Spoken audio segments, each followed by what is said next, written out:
Bonjour les enfants, c'est papa. Bienvenue dans le deuxième podcast de la journée les enfants. Bienvenue à la clinique. Là j'ai sorti la tunique parce que je vais vous parler du match Cameroun-Russie ou Russie-Cameroun. Ça dépend de l'endroit où vous trouvez et je vais essayer de vous démontrer et démontrer à tous ceux qui disent tout le temps que le football, ce n'est qu'une histoire de ballon, ce n'est pas la chose la plus importante. Le foot n'a jamais développé un pays, le football ne sert à... Non. Et le match Cameroun-Russie est un exemple parfait pour vous l'expliquer. Quand vous voyez le match Cameroun-Russie et que vous prenez le contexte politique mondial actuel, vous voyez bien que plus qu'un match de foot, ce match est une manœuvre politique. C'est important de le comprendre et de l'analyser parce qu'il s'agit des enjeux de notre pays. Ça, c'est une manœuvre politique de l'homme qu'on appelle Pomba. Je vous pose une question. Vu la situation politique mondiale actuelle, vous n'allez pas me dire que c'est Samuel Eto'o qui a organisé le match du Cameroun contre la Russie en Russie après avoir fini de jouer son match pour soutenir l'Ukraine avec les autres. Non, vous êtes quand même un peu intelligent. Donc, le débat qui consiste à 100 ans de protection, le dieu Dadis Camara aurait organisé un match et tout et tout. Non, on essaye de vous dérouter. Or, ce match a été organisé par l'homme qu'on appelle Pomba. Parce que pour pouvoir organiser ce match Cameroun-Russie dans le contexte géopolitique actuel, ça doit être une décision qui vient de très haut. Donc, c'est d'abord aussi une manœuvre. C'est une manœuvre politique de l'homme qu'on appelle Pomba. En France, ils l'ont compris comme ça. Dans le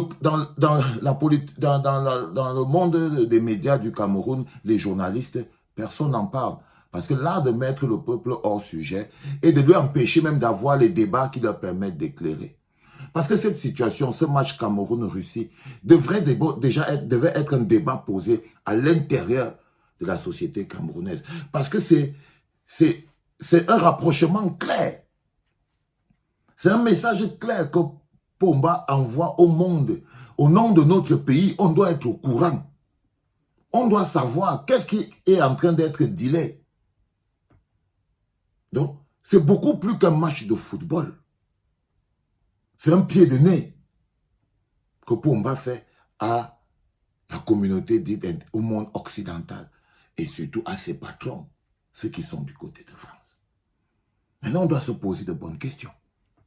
Qu'est-ce qui peut pousser Pomba, dans le contexte actuel, à rentrer de plein fouet dans le soutien? Parce que ça, c'est une très grosse marque de soutien.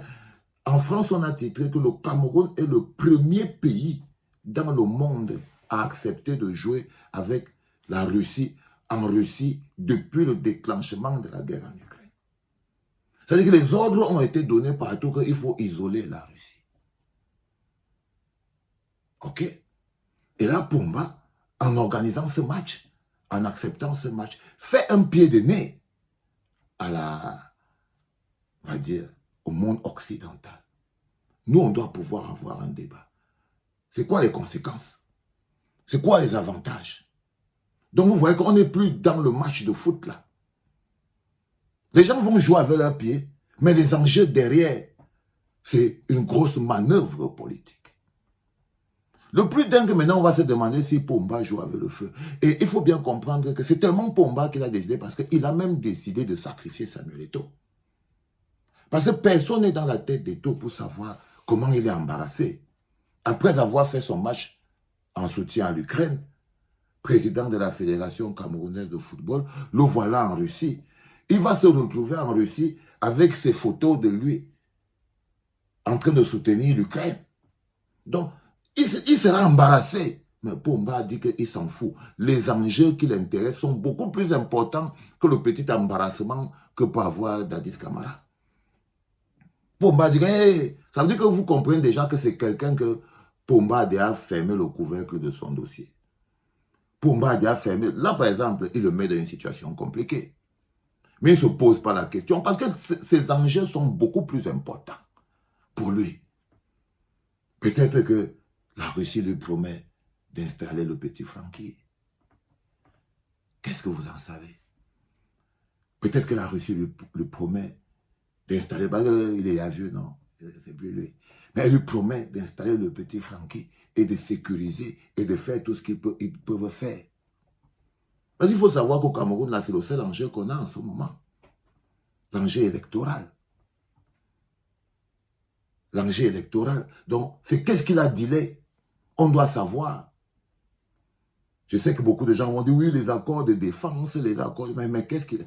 Qu'on le dise, hein, Edmond Kamgia, il faut que les Camerounais comprennent ce qui se passe. Monsieur Serge Alaotou, les gars,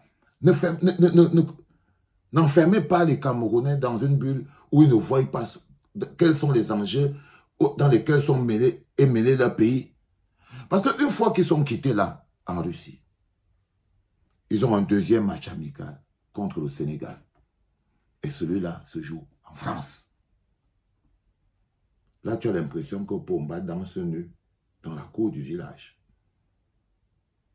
Ok? Ça veut dire que dès qu'il va finir en Russie, ça veut dire qu'il est vraiment dans les manœuvres pombaïstes. Et c'est là où j'attends les grands comme les Edmond Kamgia. Pour éclairer le peuple, un peuple assombri et toujours surpris par les événements. Et si le peuple continue d'être écarté du débat réel, parce qu'on l'embourbe, c'est compliqué. Donc il y a un match important qui se joue. Après ils vont partir jouer où ils vont aller jouer en France. L'opinion publique française est déjà en train d'être choquée par le fait que le Cameroun va jouer en Russie contre la Russie, donc crédibilise la Russie. Maintenant, les France-Africains qui sont en France, eux-mêmes ils voient déjà que Pomba est en train de faire un grand écart. Là, il fait un grand écart, ils vont aussi dire que non les gars, moi je partais seulement là-bas, mais je viens aussi jouer ici. Donc, il espère jouer des deux camps comme ça. Donc il dit, là je m'en vais jouer en Russie, après je veux quitter là-bas, je m'en vais jouer en France. C'est quoi l'enjeu? Moi, je ne peux pas avoir des conclusions. Mais le débat doit être posé. Le débat doit être posé pour que ceux qui pensent notre pays, ceux qui éclairent les populations sur les enjeux futurs de notre pays, puissent pouvoir éclairer ces populations-là. Mais si vous enlevez ce débat de la table, si vous n'interrogez pas ce match, si vous n'interrogez pas le fait d'aller jouer un match en Russie contre les Russes, et quitter de là et aller jouer maintenant un match contre le Sénégal.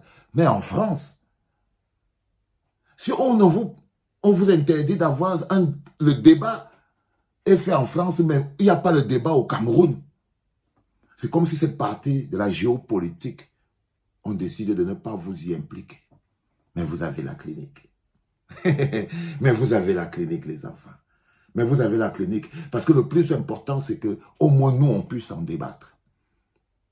Au moins que nous, on puisse en débattre. J'espère que dans ces vidéos, on aura des énormes... tu vois, comme ça, vous savez souvent écrire là. Écrivez seulement. Parce que le plus important, c'est de savoir quel est notre positionnement.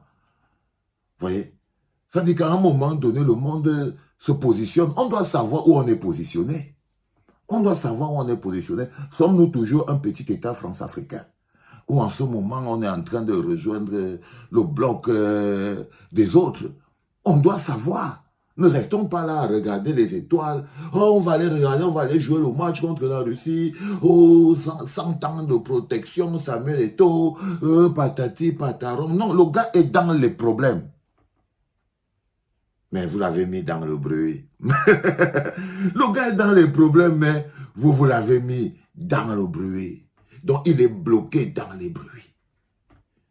Il est bloqué dans le bruit, mais comme les problèmes sont dans la tête, même quand tu es dans le bruit, les problèmes sont dans la tête. Oui, je me rappelle le mec qui disait, j'écris mon histoire, les autres la racontent. Quand les gars ont commencé à trop raconter son histoire et tout, il dit, maintenant, celui qui raconte encore son histoire, il va le mettre en prison. Cher ami, pour toi, va là-bas avec tes conneries là. Ce que j'essaye de vous expliquer, les enfants, c'est qu'il faut voir où on est en train d'aller, c'est l'avenir de notre pays. Quand on prend des accords, sachons au moins ce qu'on dit. C'est-à-dire que si aujourd'hui, Pomba est en accord avec Poupou, qu'on sache ce qu'on a donné en retour. Comme ça, on est conscient. Ok, les enfants? Quelque chose à percuter. Quelque chose à percuter. On va voir ça tout à l'heure en commentaire. C'était le deuxième podcast de la journée, les enfants. C'était papa.